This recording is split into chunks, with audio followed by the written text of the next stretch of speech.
All-time college football program rankings. The series begins. Let's get it.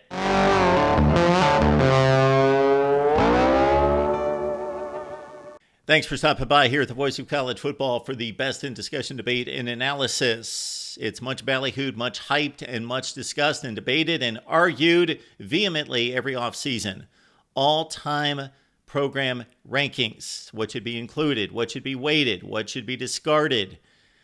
Does timing and reference point matter? Context, of course, is important, but it begins with the numbers. And it's not so easy to calculate the numbers, and there's a number of reasons why that is the case. So let's get to it. Keep in mind that our system is not perfect. I do not promote this to be a flawless, perfect system. You know why? Number one, I'm flawed. Number two, because I do not have a limitless database. If we can get to the point where we get 1 million views on this video, then we will expand it to these things that I would love to include. Strength of schedule. Of course, not everyone's schedule and winning percentage can be weighted equally if we had the knowledge of strength of schedule throughout the history of college football. So keep that in mind. Many of these wins are against FCS teams, low-level group of 5 teams. There are also situations in which many of these schools have elevated during the years from Group of 5 status, Utah, to Power 5 status, and therefore their winning percentage have been bloated by Group of 5 schedules in the past. As you well know, if you've watched me for a long time, national championships should be disputed. They should be reviewed, they should be analyzed, and we have gone through with a fine-tooth comb through the last couple of decades to review national championships. Actually have gone back to the beginning of time, but we're relying on Winsipedia and their measurement of national championships. However, those are flawed. Less flawed in the college football playoff era, of course, and even more so during the BCS era than the poll era, but still, national championships are not the end-all, be-all. Also, conference championships. Consider that the numbers that we provide you are total conference championships, but these teams are flying all over the place to different conferences and really have throughout the history of college football, but more so in the last 15 years, that you're not necessarily weighting that particular school against that particular conference. Maybe they've only been in the conference for 10 years out of a 100-year history of football, and that is tricky as well. Also, the team started playing football at different times. Therefore, even if they've been longtime members of a particular conference, they have only been in the conference for a certain length of time compared to other schools that they're compared against and the number of conference championships. So we are going to provide a metric with you where we look at the number of conference championships versus the number of years that that school has been in the conference. The ACC started in 1953. Florida State joined in 1992, yet they have dominated the conference during many stretches during their stay in the ACC, and that needs to be reflected even more so than just looking at conference championships. Bowl wins, we look at the bowl wins, we look at the major bowl wins, but also I would love to include a strength of schedule component there. Just because you play in a non-New Year's Six game doesn't mean you didn't play a tough opponent, or it doesn't mean you played a tough opponent New Year's Six bowl game. Oregon, Liberty. Also, we look at NFL draft selections, but what about NFL success? And should that matter? To a lot of people, doesn't matter. Once they fulfill their eligibility, move on to the NFL, it does not matter. We look at NFL draft selections, but it's impossible to have the database to measure NFL success. Also, the awards are very subjective. They're meaningful. We start with the Heisman Trophy. We don't stop there, though. We go through all the awards for all the various positions. So this is what we're measuring.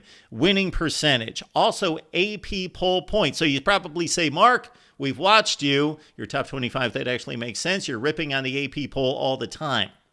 But we got to go by something. And the AP poll measurements over the course of time, very accurate. If a team finishes number 5 in the country, shoot, I might argue that they're number 6 or number 4, maybe number 7. They're one of the best teams in the country. So over time, the AP rankings can be deemed as credible. Also, we're looking at bowl wins, but also looking at major bowl wins, of course, trying to make a differentiation between just winning bowl games and defeating the top teams in the country in major bowl games. And again, that is not a perfect measurement, but generally you play better teams by and large by a huge margin over playing the lesser teams in lesser bowl games. Again, conference championships, but we're also going to look at the percentage of conference championships that you win. National championships, that's flawed, but we're going to look at it. It's obviously the goal of every team every year. The NFL draft status, first round selections in the NFL draft, All-Americas. Those selections are subjective, but again, if you reach an All-American team, there is a status to that. Heisman trophies and award winners as well. We put together a point system. We will spit out the numbers and we will give it some context as well. Where do we start? Well, we start with the Pac-12. Why, Mark? It's not around anymore. Let's put a cap on the illustrious history of the Pac-8, then the Pac-10, then the Pac-12. That school is USC, of course, and the Trojans may actually lead in every category. They certainly do by a wide margin in winning percentage at .695. We've got the Washington Huskies at .620.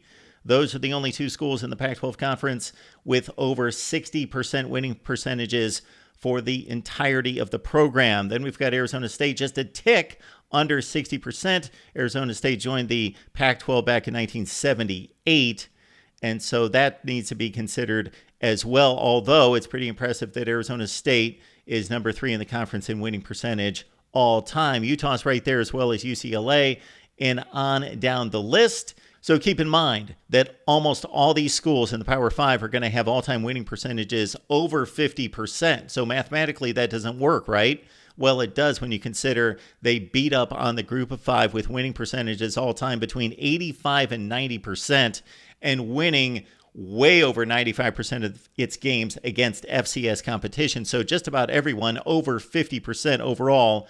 So you got to be a bad program, as we see with Washington State and Oregon State all time, to be under 50% winning percentage. Now we go to the AP rankings that started in 1936 and the point system that is determined based on where you finished ranked. So this has nothing to do with in-season polling. This is just the final rankings. So the accuracy is pretty good. Again, there is a consideration for teams that finish just outside the top 25.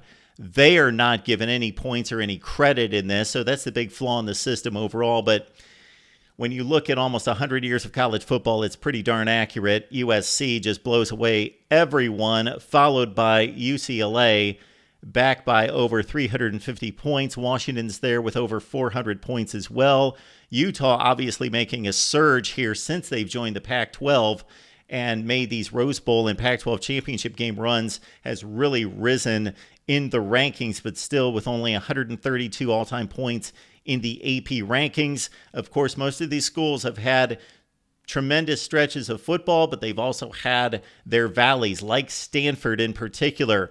Oregon, of course, late to the party, has been really strong since the 1980s, but especially elite under Chip Kelly, and really strong here with a national championship game appearance, playoff appearances, and there you see Oregon with 310 points. Down at the bottom, makes total sense, along with the winning percentage, would be Washington State and Oregon State. Arizona State, you got to consider that they were basically playing Group of 5 football before 1978. Now, to supplement the AP poll points, I went through and counted how many times each school had finished in the final, what used to be an AP top 20, then it was top 25 starting in 89. And so how many times was that school ranked in the top 10, ranked in the top 5? And of course, USC dominates here as well. 52 seasons ranked, 28 in the top 10, 19 times in the top 5. It's going to be interesting to see. Of course, USC obliterates the conference, but once we stack them up against Alabama, Ohio State, Michigan, Notre Dame, and Oklahoma, and the like, hang on to these numbers, and we will certainly make comparisons later. Washington's been extremely strong in the last few decades. Don James got the program rolling, of course, in the 1970s. They've got 27 ranked seasons, 14 in the top 10, 7 in the top 5, including a few recently with going to a national championship game under Kalen DeBoer, and also a top 5 finish under Chris Peterson in 2016.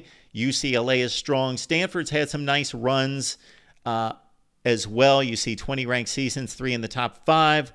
And then Oregon, of course, they have really put on the gas here in the last 10 to 15 years with 10 finishes in the top 10, 6 in the top 5.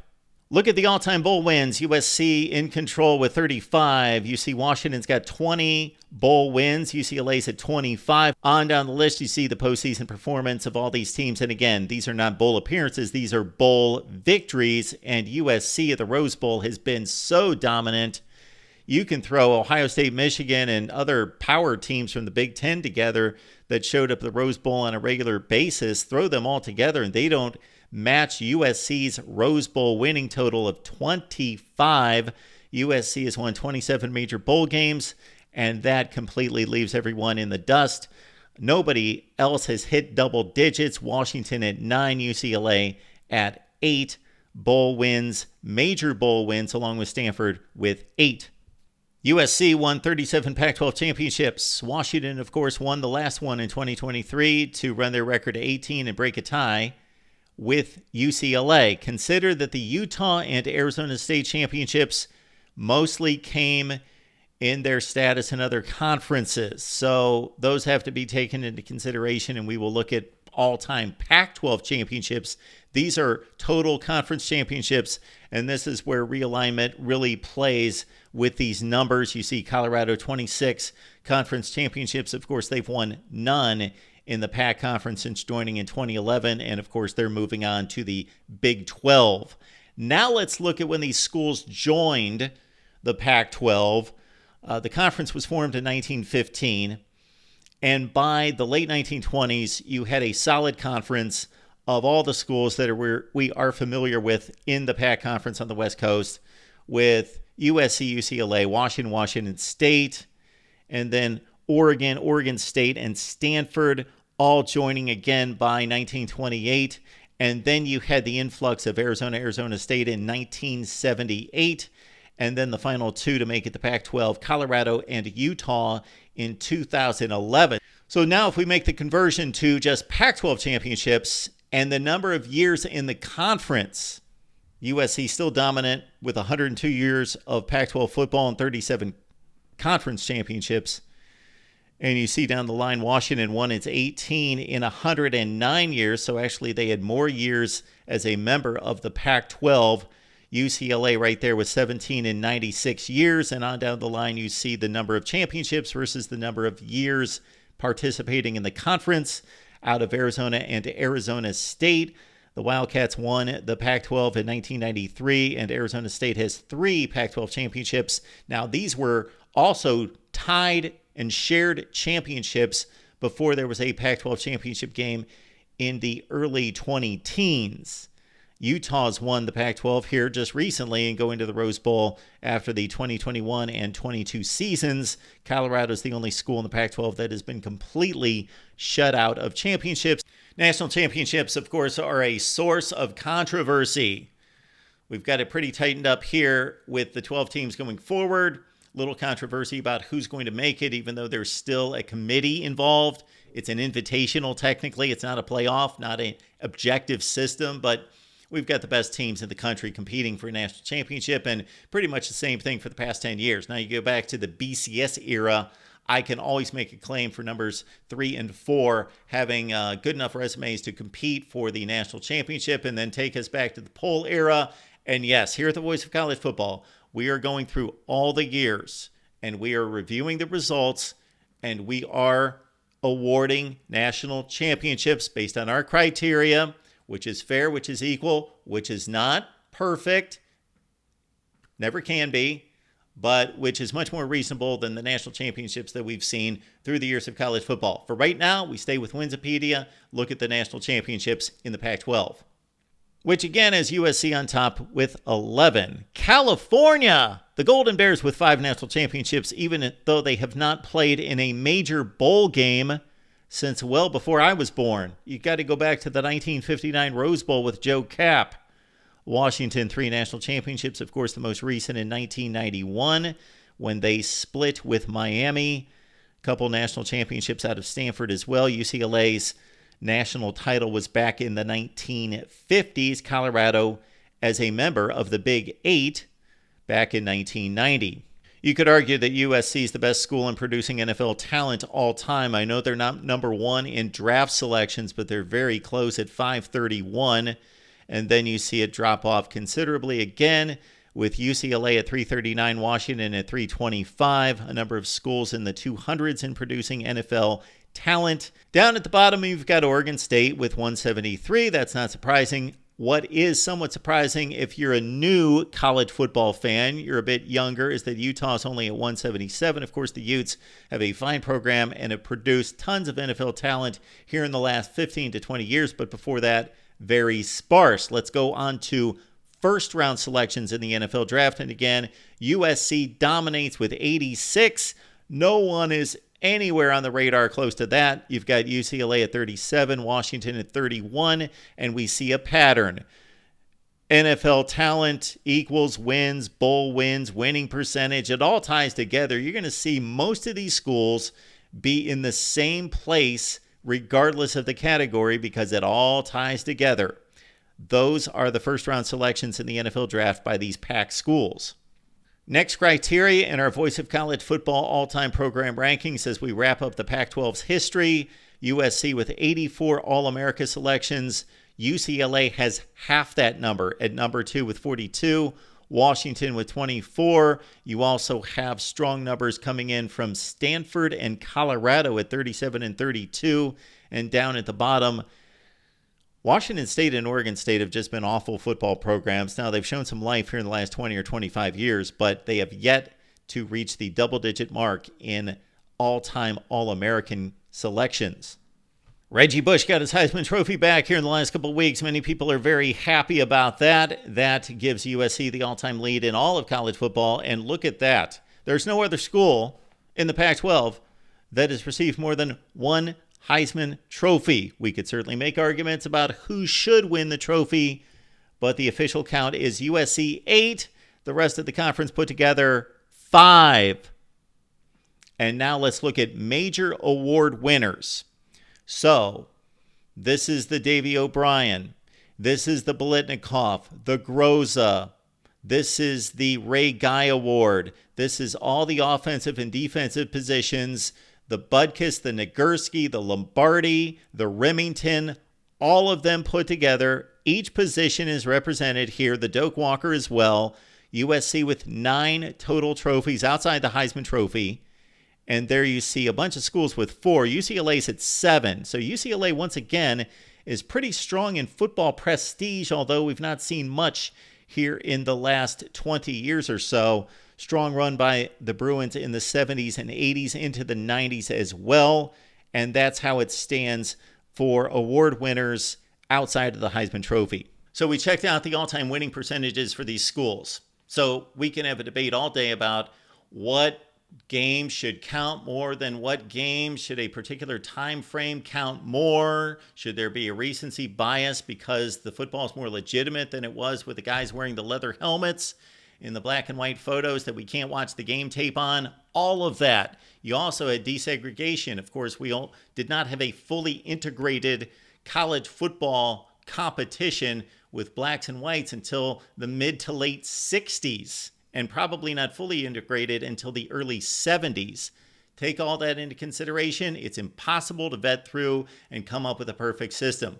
But we did want to give you some more recent looks, since that's an all-time winning percentage that goes back to the 1920s. And before that, we'd like to give you some more recent numbers on who has been strong here during our lifetimes. And if we look at the college football playoff era, Washington, Utah, and Oregon have been the best in terms of winning percentage over the last 10 years, with USC a tick behind. Colorado has been awful since 2014 and 44 and 73. Now, if we take it back to the 21st century, so I'm looking at 2001 on, now those Pete Carroll teams kick in at 211 and 81. You see Oregon under Chip Kelly and others, 209 and 80. Washington, my goodness, they've been all over the map. Of course, recent success with Kalen DeBoer and also Chris Peterson with a couple New Year's Six appearances, Rose Bowl, Fiesta Bowl, and a college football playoff appearance. They started the decade strong. with Rick Neuheisel leading them to a Rose Bowl championship. That counts in the 1900s, actually, as the 2001 Rose Bowl, the 20th century. But they've been all over the map, and there's a ton of teams that are bunched up in there. Again, you got to take the Utah record into consideration that they were playing group of 5 football before 2011 at 196 and 91. Washington State under 500, as well as Oregon State, Cal just on the brink of 500 football. Arizona has been the worst at 123 and 153. Check that. Colorado at 112 and 168. Not good football programs during this century. Let's take it back to 1970. Again, we're going back 54 football seasons. And if I was a perfect database, we would certainly roll out the metric for every conceivable situation. But these are just general landmark times. And here we go with 1970, USC with the best record. There you see a bunch of teams bunched up between 350 and 400 wins with Washington, Utah, UCLA. And again, the group of 5 factor there with Arizona State and Utah in particular. Oregon became a better football program in the 1980s under Mike Bellotti. Oregon State buried in the basement with 228 wins and 392 losses. So they're about 170 games under 500 during that time. Cal under 500, Washington State under 500 by about 50 games since 1970. So the interesting portion of this is not what we just saw with USC against the rest of the Pac Conference, because we knew USC was the dominant program and it has been forever, although it's bunched up in a pretty good argument between UCLA and Washington with 18 and 17 conference championships, and the rest of the metrics very close between the Huskies and the Bruins. Of course, Oregon's made a late run, Utah a very late run. That has not gotten them into the conversation for second tier under USC. It's going to be more interesting to see USC against the other heavyweights across college football. So this is the first of our all-time program ranking series right here at the Voice of College Football. We deliver the videos with the metrics, with the context. Then we are going to hear from you. Comments section below, of course. But also, we're going to deliver live streams. We're going to focus on each conference and then put them all together.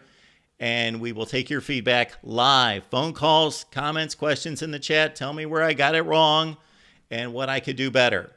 And we will discuss all-time program rankings. Tell your friends, your family. Let's get to 1 million views right here at the Voice of College Football.